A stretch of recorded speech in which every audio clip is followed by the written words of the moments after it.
এটা হলো আমার পাওয়ার ব্যাংক।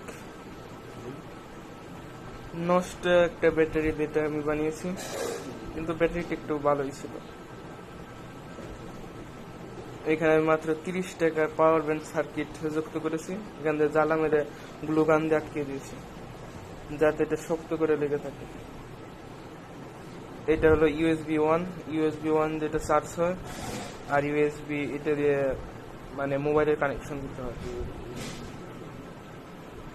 এটা ইউএসবি দিয়ে আমি এটাকে কানেক্ট করে দিতেছি। এই পাওয়ার ব্যাংকটা দিয়ে এরকম বাটন মোবাইল প্রায় 3টার মতন চার্জ হতে পারবে, একসাথে 3টার মতন চার্জ হতে পারবে এই পাওয়ার ব্যাংকটা দিয়ে। আমি এখন এটা আপনাদের কানেক্ট করে দেখাবো।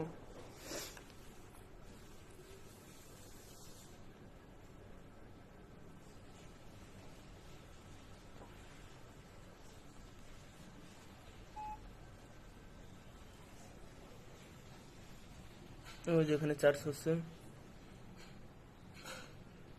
3টার মতন চার্জ হতে পারবে একদম 0% থেকে শুরু করে এই পাওয়ার ব্যাংকটা দিয়ে ফুল চার্জ। আর একটা স্ক্রিন টাচ মোবাইল একদম ফুল চার্জ হতে পারবে এটা দিয়ে, 0 থেকে শুরু করে। এখানে নিচে একটা লাল লাইট জ্বলে রয়েছে, এটা যদি টিপ পাড়া শুরু করে তার মানে বুঝতে হবে এই পাওয়ার ব্যাংকের চার্জ কমে আসতে শুরু করেছে। আর এটা চার্জ দেওয়া যায় এই পিন ব্যবহার করে। এটা এখন আমি চার্জে দেবো, চার্জ হইতেছে।